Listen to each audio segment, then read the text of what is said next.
Africa దేశాల్లో monkey pox కేసులు పెరుగుతున్నాయి. ఆ దేశాలన్నీ కూడా తీవ్రమైన జ్వరాలతో ఎమర్జెన్సీ కారణంగా చాలామంది రోగులు హాస్పిటల్లో బాట పడుతున్నారు. ఈ నేపథ్యంలో ప్రపంచ ఆరోగ్య సంస్థ హెల్త్ ఎమర్జెన్సీగా ప్రకటించింది. ఈ నేపథ్యంలో మన దేశంలో కూడా భారత్లో మనకు ప్రధానమంత్రి కార్యాలయం కూడా రివ్యూ చేసి రాష్ట్రాన్ని అలర్ట్ చేసింది. ఈ నేపథ్యంలో మన హైదరాబాద్లోని ఫీవర్ హాస్పిటల్లో వైద్యులు మంకీ పాక్స్ కేసులు ఒకవేళ నమోదైతే ప్రిపేర్డ్గా ఉండడం కోసము స్పెషల్ వార్డు ఏర్పాటు చేశారు. ప్రస్తుతం మనం ఇక్కడ హైదరాబాద్ నల్లకుంట ఫీవర్ హాస్పిటల్లో ఉన్నాము. ఇక్కడ మంకీ పాక్స్ కేసులు ఒకవేళ వస్తే అడ్మిట్ చేసుకోవడం కోసం స్పెషల్ వార్డులో ఎలాంటి ఏర్పాట్లు చేశారు ఆ విషయాలు తెలుసుకుందాం ఒకసారి. ఒకవేళ హైదరాబాద్లో కానీ రాష్ట్రంలో కానీ ఎక్కడైనా మంకీ పాక్స్ కేసులు నమోదైతే అడ్మిట్ చేసుకుని అత్యవసర చికిత్స అందించేందుకు వైద్యులు సర్వసన్నద్ధంగా ఉన్నామని చెప్తున్నారు. అయితే ఇక్కడ ఫీవర్ హాస్పిటల్లో ఆర్ఎంఓ జయలక్ష్మి మేడం ఉన్నారు. మేడం అడిగి తెలుసుకుందాం ఈ వార్డులో ఎలాంటి సదుపాయాలు కల్పించారు. మేడం నమస్తే మేడం. ఇక్కడ ఈ మంకీ పాక్స్ వార్డు లోపల మీరు ఏర్పాటు చేసిన సదుపాయాలు ఏమేమి ఉన్నాయి మేడం? ఒకవేళ కేసులు ఎవరైనా అడ్మిట్ అయితే ఏమేమి ట్రీట్మెంట్ ఇస్తారు మేడం? మంకీ పాక్స్ ఏమైనా కేసులు అడ్మిట్ అయితే సిమ్టమాటిక్ ట్రీట్మెంట్ ఇస్తాము. అందుకు సరిపడా మందులు అన్నీ అందుబాటులో ఉన్నాయి. ప్రాబ్లం అయితే ఏం లేదు. ఆక్సిజన్ అన్నీ సప్లైలో ఉన్నాయి. ఇంజెక్షన్స్ కూడా ఉన్నాయి. ఇప్పటివరకు అయితే ఏ కేసు అయితే మాకు రాలేదు. వస్తే మాత్రం అడ్మిట్ చేస్తాం.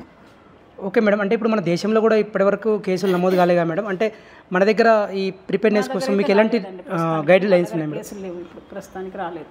ఓకే, మీకు పై అధికారుల నుంచి ఉన్న గైడ్ లైన్స్ ఏంటి? గైడ్ లైన్స్ ప్రకారం అయితే ఏమన్నా వస్తే అడ్మిట్ చేయమన్నారు. దానికి తగిన సదుపాయాలన్నీ ఉన్నాయి. మెడిసిన్స్ కూడా అందుబాటులో ఉన్నాయి.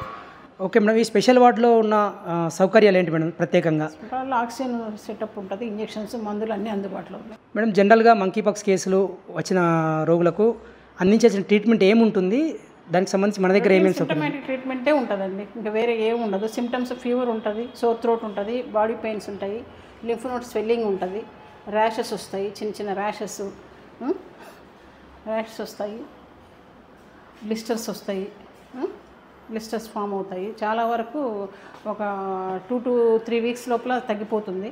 ఏమన్నా ఉంటే మాత్రం కొంచెం లంగ్ ఇన్ఫెక్షన్ అది ఉండొచ్చు, కొంచెం సెప్టిసిమియా డెవలప్ కావచ్చు. చాలా వరకు అంటే సిమ్టమాటిక్ ట్రీట్మెంట్ ఎక్కువ మంది చాలా 99% రికవరీ వెళ్తుంటారు.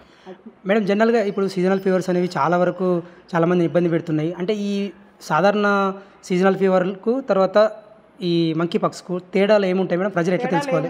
మంకీ పాక్స్ వైరస్ అన్ని ఫీవర్ లాగా ఇది కూడా ఒక వైరస్ అయినా దీనివల్ల కూడా ఫీవర్, కాఫ్ అవి వస్తుంటాయి. తేడా అంటే ఏమున్నది లేకుంటే పర్సనల్గా ప్రొటెక్షన్ ఉండాలి. మనం పర్సనల్ హైజీన్ ఉండాలి, హ్యాండ్ వాషింగ్ ఉండాలి. ఎటన్నా మనం గ్రూప్గా మీటింగ్స్కి వాటికి పోయినప్పుడు కొంచెం డ్రాప్లెట్ స్ప్రెడ్ కూడా ఉంటుంది కాబట్టి మనం మాస్క్ అవి పెట్టుకోవడం మంచిది. హ్యాండ్ వాషింగ్ అది ఫ్రీక్వెంట్గా చేసుకోవడం. ఏదన్నా ఫుడ్ తీసుకున్నప్పుడు కానీ వాష్రూమ్స్కి వెళ్ళినప్పుడు కానీ frequent hand washing important. Distance అనేది మెయింటైన్ చేయాలి. కోవిడ్ సమయంలో అప్పుడు కూడా స్పెషల్ వార్డు ఏర్పాటు చేశారు మేడం, అది చాలా ఉపయోగపడింది. సో ఈ నేపథ్యంలో ఇప్పుడు ఈ వార్డు ఏర్పాటు చేశారు అంటే మనకు కోవిడ్ తర్వాత మనం ఎలాంటి కొత్త విషయాలు నేర్చుకున్నాం మేడం? కోవిడ్ తర్వాత అనేది పబ్లిక్ అవేర్నెస్ బాగా వచ్చింది. గ్రూప్స్ మీటింగ్స్కి వెళ్ళడం కానీ, ఏమన్నా పబ్లిక్ మీటింగ్స్, ఏమన్నా ఫంక్షన్స్కి వెళ్ళినప్పుడు కూడా మాస్క్ పెట్టుకోవడము, హ్యాండ్ వాషింగ్ అది చాలా వరకు పబ్లిక్ బాగా నేర్చుకున్నారు. కొంచెం వాళ్ళకి కొంచెం అలవాటైంది అనమాట హ్యాండ్ వాషింగ్ చేసుకోవడం. గ్రూప్ మీటింగ్స్కి వెళ్ళినప్పుడు కానీ, ఏదన్నా గ్యాదరింగ్స్కి వెళ్ళినప్పుడు మాస్కులు పెట్టుకోవడము, హైజీన్ కూడా కొంచెం ఇంప్రూవ్ చేసుకున్నారు. హ్యాండ్ వాషింగ్ అనేది ఇంపార్టెంట్. ఏమైనా కొంచెం డిస్టెన్స్ అనేది మెయింటైన్ చేసుకోవాలి. Okay madam. ఇటు ట్రీట్మెంట్ పరంగా కూడా ఆఫ్టర్ కోవిడ్ మనకు మెడికల్ ఫీల్డ్లో కూడా వచ్చిన మార్పులు కానీ జాగ్రత్తలు కానీ ఏంటి మేడం? కోవిడ్ పరంగా వచ్చిన ఇవే మార్పులు. హ్యాండ్ వాషింగ్ అవి చేసుకోవడము, పర్సనల్గా ఎందుకంటే వాళ్ళు పర్సనల్గా కూడా ప్రొటెక్షన్ ఎక్కువైంది. కొంచెం ఇమ్యూనిటీ పవర్ కూడా పెంచుకుంటున్నారు. ఫుడ్ కూడా మంచి ఫుడ్ తీసుకొని, వాటర్ కూడా కొంచెం కంటామినేటెడ్ వాటర్ కాకుండా మంచి క్లీన్ హైజీనిక్ వాటర్ తీసుకోవడం, హైజీనిక్ ఫుడ్ అది తీసుకుంటున్నారు. Okay madam. మనకు అప్పుడు కోవిడ్ సమయంలో అనుకోకుండా వచ్చిన విపత్తులాగా మీద పడింది. అయితే ఆ సమయంలో కొంత ప్రిపేర్డ్గా ఉన్నప్పటికి కూడా అప్పుడు అది అనుకోని పరిణామం కాబట్టి కొంత కొన్ని చోట్ల అనుకున్నంత స్థాయిలో వైద్యం అందించలేకపోయిన ఇన్సిడెంట్స్ కూడా ఉన్నాయి. సో ఆ అనుభవాన్ని దృష్టిలో పెట్టుకొని ఈసారి ఇంకెంత ప్రిపేర్డ్గా ఉండే అవకాశం ఉంది? చాలా వరకు బాగానే గట్టిగానే ప్రిపేర్ అయినా అంటే మందులు అన్నీ కూడా అందుబాటులో ఉన్నాయండి. Okay madam. ఇప్పుడు ఉదాహరణకు మనకి ఈ బెడ్ల దగ్గర ఉన్న ఒకసారి ఈ సౌకర్యాల గురించి ఎక్స్ప్లెయిన్ చేస్తారు మేడం? సౌకర్యాల గురించి ఆక్సిజన్ అయితే అందుబాటులో ఉంది. ఓకే అండి. ఆక్సిజన్ అయితే అందుబాటులో ఉంది. ఏమన్నా అయినా కానీ ఆక్సిజన్ పెట్టడానికి కూడా అన్ని సౌకర్యాలు కూడా ఉన్నాయి. Okay madam.